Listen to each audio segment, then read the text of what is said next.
Well, we've been talking a lot about what's happened over the weekend in terms of the FA Cup and success for Brighton. Certainly shouldn't go under the radar. Thrashing Grimsby by 5-0 yesterday afternoon. And their chief executive, Paul Barber, joins us on the line now. Hi, Paul. Hello, Sam. Thanks very much for coming on the programme. Another victory. Everyone probably assumed that you would beat Grimsby on Sunday, but the FA Cup sometimes throws up these stories. It was a professional job. Well done by your team, which is gathering pace in terms of their hunt for trophies and European places. Yeah, we had a good day yesterday. It was a great occasion.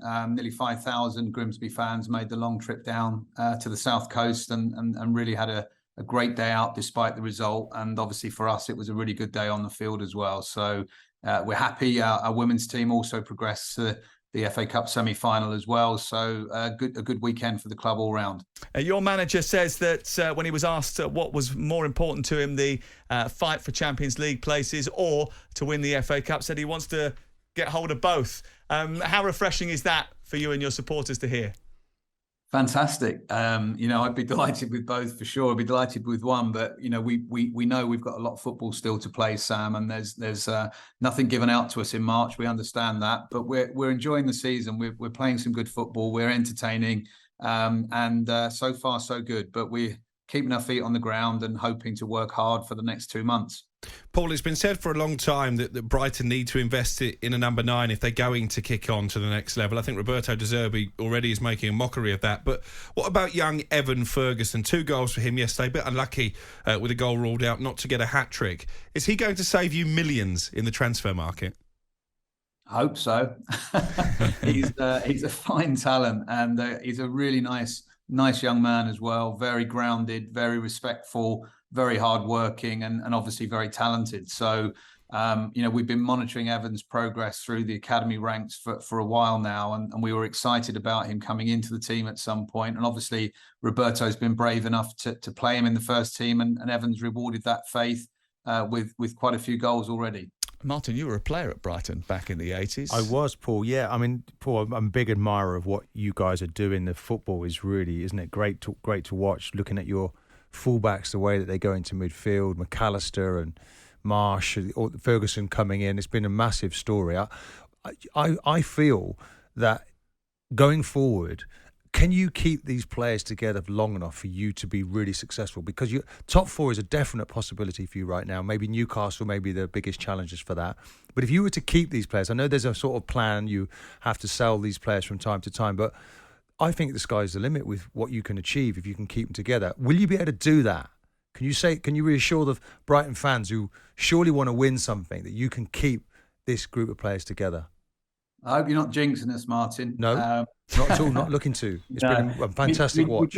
No, thank you. We definitely know that all the best players, and you know this better than anyone, want to play at the highest level. They want to play in the biggest competitions that they can. And the best way that we can give ourselves the best chance of doing that is keeping our best players at the club.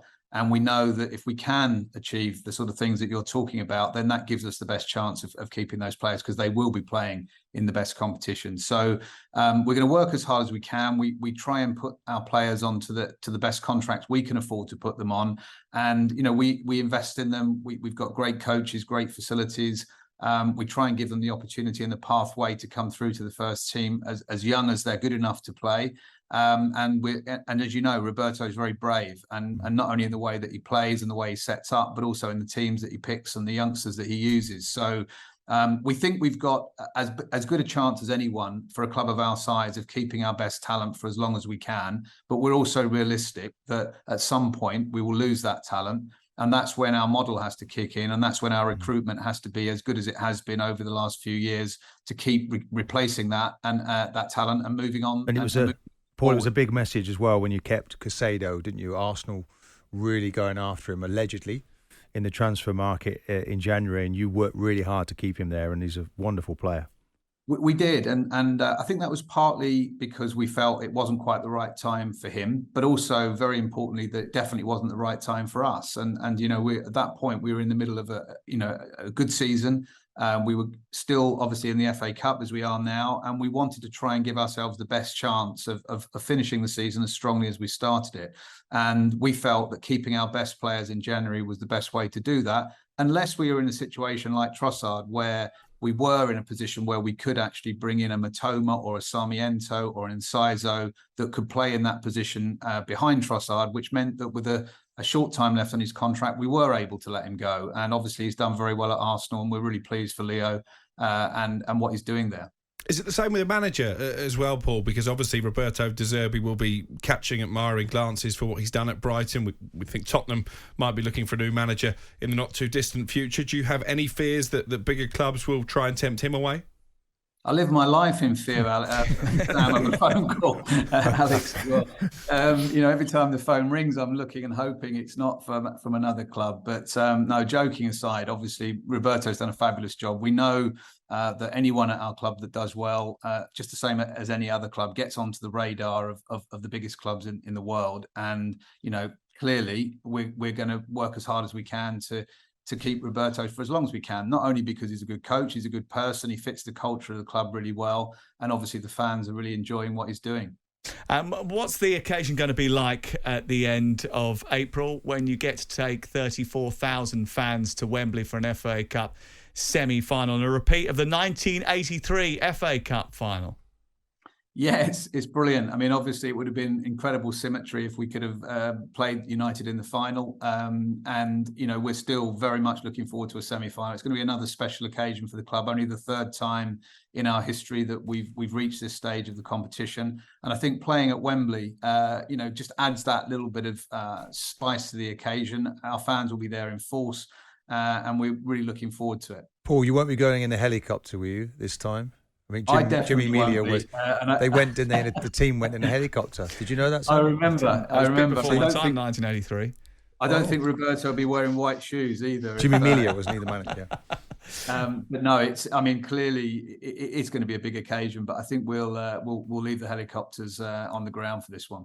It's a sort of mark, though, of how far the club has come, that you're in this situation, despite the fact that you lost a very highly rated manager earlier in the season. You've got into a position where you're about to stalk the top four, and you're just one game away from a major cup final. You must be very proud of the way that the club have sort of dealt with what has been a slow but steady progress. Yeah, it's been incredible, and it's a lot of hard work from a lot of people. And I think you could probably go back to 25 years ago and Hereford and the time the club almost went out of the league and out of extinction. It took a lot for the community, for the fan base to save the club back then. Dick Knight then helped us to stabilise. Tony Bloom has taken the club to the levels it's at now with his investment and the stadium and the training ground and the players and the coaching staff that we've got. But the fans have been a massive part of that every step of the way, right the way back to those dark days at Hereford and having no stadium, no training ground.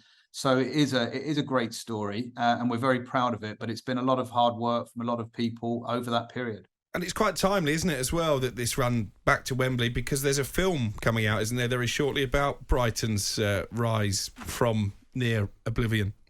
Yes, Matt Lorenzo has produced a fabulous film, which is in the final stages of editing. And the problem is for poor old Matt is every time we say, right, that's it, there seems to be another chapter that we want to add to the film. So I think he's having a bit of a nightmare trying to finish it. But for as long as I'm here and as far as I'm concerned, it'll be great if we can keep extending the deadline for finishing the film, because it means that we're doing well. But no, that I think will be a great way to sort of show how far the club has come. And there's been some bumps in the on the road as well. It hasn't been a straight line of progress in that 25 years. We've had some ups and downs along the way in that period as well. But largely it's been real progress, and obviously the last decade or so since we got to the Amex and got out of the Championship has been magnificent. Yeah, it'd be a special ending to that film if it ends with a closing picture of your captain lifting the FA Cup at the end just before the credits, that's for sure. Congratulations to you, by the way, for picking up a gong yourself.